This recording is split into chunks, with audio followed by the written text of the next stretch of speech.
ఇప్పుడు మనం ఏ లీడర్ చూసినా ప్రతి లీడరు ఒక రైతే అని చెప్పుకోవచ్చు. వాళ్ళు కూడా చాలా చక్కగా చెప్తారు. నేను రైతు ఫ్యామిలీ, నేను కూడా రైతు పనులు చేశాను, పంటకు వెళ్ళాను, పండించాను అని చెప్తుంటారు. ఇప్పుడు రేవంత్ రెడ్డి గారు కూడా సీఎం, అతను కూడా పని చేశాను అని చెప్పడం జరిగింది. మా ఫ్యామిలీ కూడా ఒక రైతు ఫ్యామిలీ అని చెప్పడం జరిగింది. కొడంగల్ మహబూబ్నగర్ అని చెప్పుకోవచ్చు వాళ్ళది.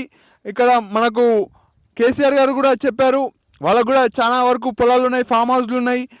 కేసీఆర్ గారు కూడా టమాటాలు పండించినాడు, ఫామ్ హౌస్లో వెజిటేబుల్స్ పండిస్తారు, పండ్లు పండిస్తారు అని మనం చాలా న్యూస్ వింటాం. ఏ లీడర్ అయినా, చిన్న లీడర్ పెద్ద లీడర్, ఇక్కడ మనం ఏ లీడర్కైనా అంతో ఇంతో భూమి బలం ఉందంటే ఒక రైతే అని చెప్పుకోవచ్చు. రైతు పనులు చేసే వాళ్ళందరూ ఇప్పుడు ముఖ్యమంత్రులు అయ్యాలని చెప్పుకోవచ్చు. చూస్తే నేను కూడా ఒక రైతే అని చెప్పుకోవచ్చు. ఎందుకంటే నేను కూడా పొలానికి వచ్చి అప్పుడప్పుడు పని చేస్తుంటాను. ఇంకా వచ్చేసి ఏ కులస్తులైనా ఇప్పుడు పొలం ఉందని చెప్పుకోవచ్చు, వాళ్ళు కూడా ఒక రైతులే. కాబట్టి నేను ఒక కులాన్ని గురించి, ఒక వర్గాన్ని గురించి మాట్లాడట్లేదు. ప్రతి కులానికి ఉన్నాయి పొలాలు. అండి మా డాడీ ఎలా ఇక్కడ వాటర్ పంపిస్తున్నాడో కొడియలతో, తీగలు తీయడానికి వాడుతున్నాడు కొడియలి. కొద్దిగా చెట్టు కింద సరిగా వంగలేక పోతాడు, ఎందుకంటే అక్కడ చెట్టు అనేది కొద్దిగా కిందికి పైకి చిన్నగా ఉంటుంది. అదే కొడియలతో పెడితే మనకు దగ్గర అవుతుంది, చెయ్యికి చెయ్యి వస్తుందని చెప్పుకోవచ్చు. ఇంకొక చెయ్యి కొడియాలని చెప్పుకోవచ్చు. ఇంకా అది తీసుకొని తీస్తాడు తీగలు చెట్లకి, మోసం చెట్ల. ఎలా వాడుతున్నాడో ఇక్కడ కొడియాలి, ఇలా కూడా వాడతారని నాకు తెలియదు. వాటర్ వెళ్ళడానికి మంచిగా చేయితో కాకుండా, సలకతో కాకుండా కొడియాలతో తీసడం మీరు చూసారా? నేను చూస్తున్నాను ఇప్పుడు. చూడండి ఎంత మంచిగా పోతున్నాయి వాటర్ కొడియాలతో తీస్తే. ఈ ప్రాంతం అంతా వాటర్ ఆగిందని చెప్పొచ్చు. మీకు ఆల్రెడీ చూపించాను. ఇక్కడ మా డాడీ షర్టుకి బురద అంటిందని చెప్పుకోవచ్చు. తెల్ల షర్టు మరకలు పడితే పోవు. ఓకే, ఇది నల్ల మట్టి కాబట్టి ఎర్రమట్టి పోతుందా డాడీ? చాలామంది చెప్తుంటారు నాకు, నువ్వు హార్ట్ఫుల్గా మాట్లాడతావని. అంటే లోపల నుంచి వస్తాయి నీ మాటలు, ఎలాంటి కలుషితం లేకుండా, ఎలాంటి పొల్యూషన్ లేకుండా అని చెప్తుంటారు.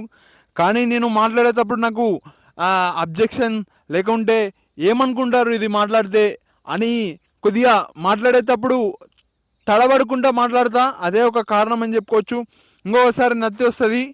ఇక్కడ నేను పొలానికి వచ్చాను, ఇక్కడ మీరు పండగకి టెంపుల్కి వెళ్తున్నారు, నేను ఇక్కడ పొలానికి వచ్చాను, ఇంటికాడ దేవుని మొక్కాను. చాలామంది వెళ్తున్నారు టెంపుల్స్కి. నేను మార్నింగే చూశాను, ఎర్లీ మార్నింగ్ చాలామంది ఇంటికాడ శుభ్రం చేసుకొని నీళ్ళు కొడుతున్నారు. చాలామంది బైకుల మీద ఈరోజు చాలా ఎక్కువ మంది పోయారని చెప్పుకోవచ్చు. మగవాళ్ళు, ఆడవాళ్ళు, పిల్లలు కూడా పోయారు టెంపుల్కి. చాలా హ్యాపీ. నేను ఇంటికాడ మొక్కాను. అందరికీ కార్తీక పౌర్ణమి శుభాకాంక్షలు. ఓకే, ఇక్కడ చెట్లు కూడా కొట్టాను, కానీ ఇవి నేను కొట్టినట్టు కాదు. ఇలా చూస్తే పారం చెట్టు ఉంది.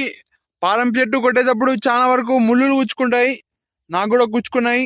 ఇలా చూడండి, పారం చెట్టు పొలం మధ్యలో ఎలా ఉందో చూడొచ్చు మనం. ఇక్కడ చాలా మంది అడుగుతుంటారు నీకెంత పొలం ఉందని, ఎందుకంటే నా వీడియోస్ చూస్తుంటారు వాళ్ళు. నేను చెప్పను, ఎందుకంటే మా డాడీ చెప్పొద్దన్నాడు. కొందరు వేరే వాళ్ళు చూస్తే కొద్దిగా ఉంటుంది, ఒక 20 ఎకరాలు ఉంటుంది, కానీ వాళ్ళు 100 ఎకరాలని కూడా చెప్పుకుంటారు. అలాంటి మనుషులు ఉన్నారని చెప్పుకోవచ్చు. ఇంకా చాలా తక్కువ మంది కరెక్ట్గా చెప్తారు. ఇక్కడ చాలా దూరం నడిచానని చెప్పుకోవచ్చు. అలసిపోయాను. ఇక్కడ మా డాడీ అమ్మనే వస్తున్నాను, ఏం మాట్లాడాలో తెలియట్లేదు.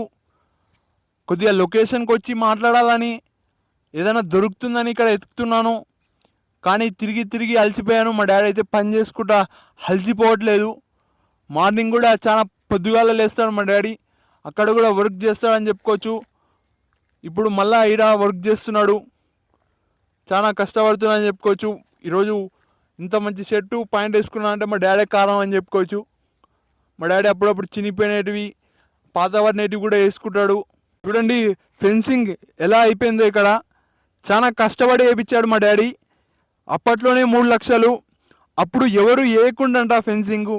ఇప్పుడు చూస్తే ప్రతి వాళ్ళు వేస్తున్నారు ఫెన్సింగ్, ఎందుకంటే ల్యాండ్ అనేది కొద్దిగా రేట్స్ పెరిగాయి కాబట్టి అందరూ ఫెన్సింగ్ వేసుకొని జాగ్రత్తగా ఉన్నారు. అప్పట్లోనే మా డాడీ ముందు చూపుతో కొద్దిగా ఏమైనా ఇబ్బంది అవుతుంది గెట్ల కాడ, వాళ్ళు వీళ్ళు ముందరికి వెనకలికి వస్తుంటారు, ముందరికి వస్తారని చెప్పుకోవచ్చు. గెడాల కాడ రైతులకి తెలుసు ఇవి, నేను చూడలేదు సమంగా. ఇక్కడ పొలంకి వస్తే కదా నేను, ఇక్కడ వచ్చేసి చాలా కష్టపడి వేయించాడని చెప్పుకోవచ్చు. ఇప్పుడు ప్రతి ఒక్కరు వేపిస్తున్నారు ఫెన్సింగ్. ఇప్పుడు మేము వేపించడం వల్ల పక్కలో కూడా చాలా మంచిగా ఉన్నారని చెప్పుకోవచ్చు. ఎందుకంటే వాళ్ళు మిగతా ఫెన్సింగ్ వేసుకుంటారు, లేకపోతే వాళ్ళకు కూడా బాగుంటుంది సెక్యూరిటీగా.